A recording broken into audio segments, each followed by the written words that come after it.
put it out to the audience if anybody has a question. I must say, I've never... This, if you can't see in the back, there's literally like 6,000 journalists that have been packed in this tiny, tiny room. This is more journalists.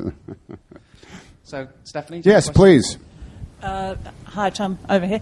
The fact of it becoming being a comedy, did it change at all because of the global financial crisis and the terrible damage that was done to Americans because of that? I would say that there were ways in which it did, because we were no longer just being a pure entertainment. For example, we had a number of sequences that were set at UMart before Larry got fired that were pretty overtly comedic, scenarios and a retirement party. It was pretty damn funny stuff. But it didn't balance out with some of the rest of what was going on in the film. And even the issues that Mercedes Taino, Julie Roberts' character, is going through. It can't just be somebody who is arbitrarily dissatisfied with her life. Her lament, as far as being an educator goes, was almost word for word what we heard from an awful lot of people who teach for a living. That it's very hard to feel like you're accomplishing anything. It's very hard to feel as though your students are paying attention to anything that you have to say because they have no attention span left. So the nature of the quote-unquote comedy with a capital C became less presentational, as in let's construct this really funny beat or joke, to let's make sure it comes out of some form of true behavior of what's going on. And we ended up relying, I think, on a much broader scale. For example, the other students in the speech class, Steve DiBiase and all them, I think they really bring a huge element to it, as well as everything that goes on in Dr. Matsutani's class is played by George Takei. It's all still very authentic, but it ends up being comedic, but not an overt, silly comedy. It still is something that I think we can all recognize as being, very, very various parts of ourselves.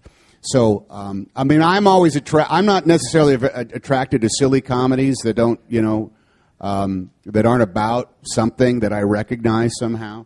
So we were always trying to do that. But I think in some ways we end up making a better movie because it touches on more of the actual cultural touchstones that we're dealing with as a populace. Hi, I'm Taryn from Yahoo. Really? Yes, ma'am. Is that the website thing that goes on, the Yahoo thing?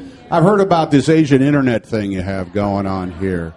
It's a crazy thing. I don't understand it. I mean, if I don't plug in my computer, I don't know what the heck I'm getting out of there. I like that sound. That's the stuff that I like. Is that Yahoo? Oh, then I get your stuff all the time. Well, being an actor is almost like a license to steal in some ways, because you really don't have to tell anybody what you're doing. You just put on the clothes and you show up. You don't have to explain. You just show it. And being a director is a constant test of all of your communicative skills. You're always talking to somebody. You're always explaining some vision. You're either trying to cajole them into doing something they really don't want to do, or you're trying to communicate to them in a nice way that there's no way you're going to let them do the thing that they really want to do in the scene, which is perplexing. Now, I didn't have that problem as a director and an actor in this.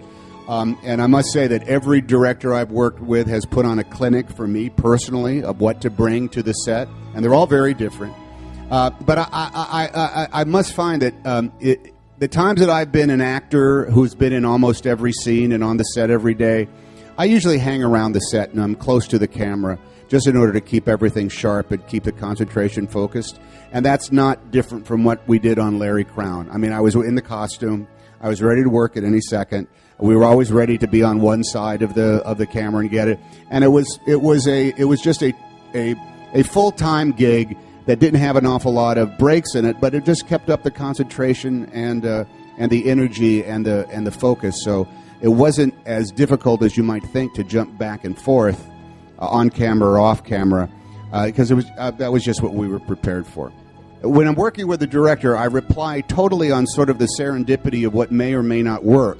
If he wants to do 17, or if the director, he or she, wants to do 17 takes, let's do 17.